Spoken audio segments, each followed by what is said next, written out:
Videos देखने के लिए सब्सक्राइब करें जनसत्ता.com, बेल आइकन दबाकर पाएं लेटेस्ट नोटिफिकेशंस।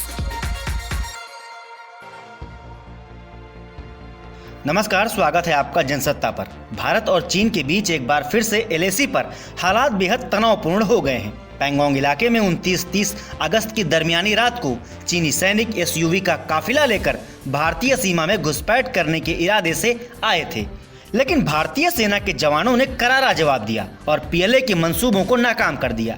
ऐसे में उस रात को पैंगोंग इलाके में क्या कुछ हुआ था, आइए जानते समझते हैं इस रिपोर्ट में।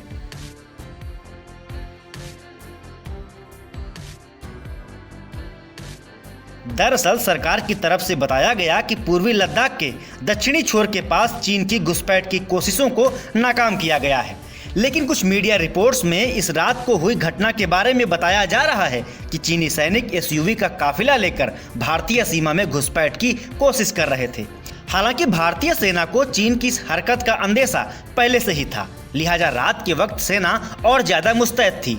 बताया जा रहा है कि रात करीब 11 बजे करीब 200 चीनी सैनिक एसयूवी गाड़ी के काफिले से पैंगोंग इलाके में आए थे।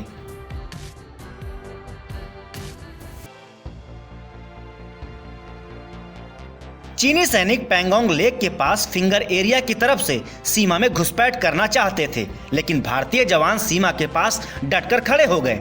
इस दौरान दोनों देशों के सैनिकों के बीच पहले तो कुछ बातचीत हुई, लेकिन देखते ही देखते ये धक्का मुक्की में तब्दील हो गई। रात के वक्त भारतीय जवान एक कदम भी पीछे हटने को तैयार नहीं थे, लिहाजा चीन को कड़े विरोध के बाद आखिरकार पीछे हटना पड़ा।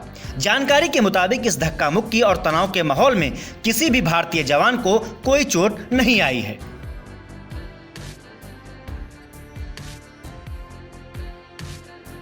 बताया जा रहा है कि चीन के हमले के जवाब में भारत की स्पेशल ऑपरेशंस बटालियन ने पैंगोंग झील के पास पहाड़ी पर एक स्थान पर अपनी स्थिति और मजबूत कर ली है। भारत के सैनिक अब साउथ बैंक ऑफ पैंगोंग सो में ऊंचाई पर भी तैनात हैं, जिससे वह चीन के मुकाबले एडवांस पोजीशन में है।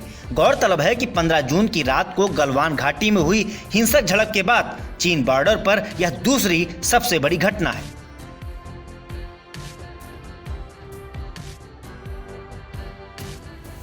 पीआईबी के मुताबिक चीनी सेना ने जिस जगह से सीमा के अंदर घुसपैठ करने की कोशिश की है, उस जगह पर भारतीय सेना ने अपनी स्थिति को और मजबूत कर लिया है।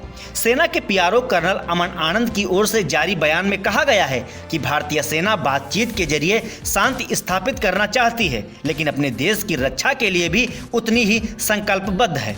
फिलहाल चुशूल में दोनों देशों के बीच बातचीत जारी है, जिससे मसले को हल किया जा सके। भारतीय सेना का कहना है कि चीन को अप्रैल से पहले वाली स्थिति को हर हाल में बहाल करना होगा।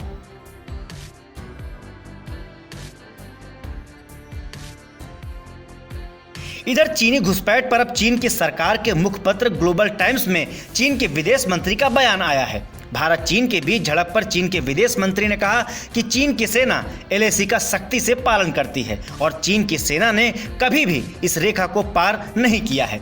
उल्टे चीन ने भारत पर आरोप लगा दिया कि भारत ने ही सीमा का उल्लंघन किया है, जबकि आज चीन के ही इस अखबार ग्लोबल टाइम्स में धमकी भरे लहजे में भारत को अंजाम भुगतने की चेतावनी दी गई। साथ ही उसने भारत से जवानों की तैनाती घटाने की बात भी कही। हालांकि भारतीय सेना एलएसी पर पूरी तरह से मुस्तैद है और चीन की हर हरकत का मुंहतोड़ जवाब देने के लिए तैयार है।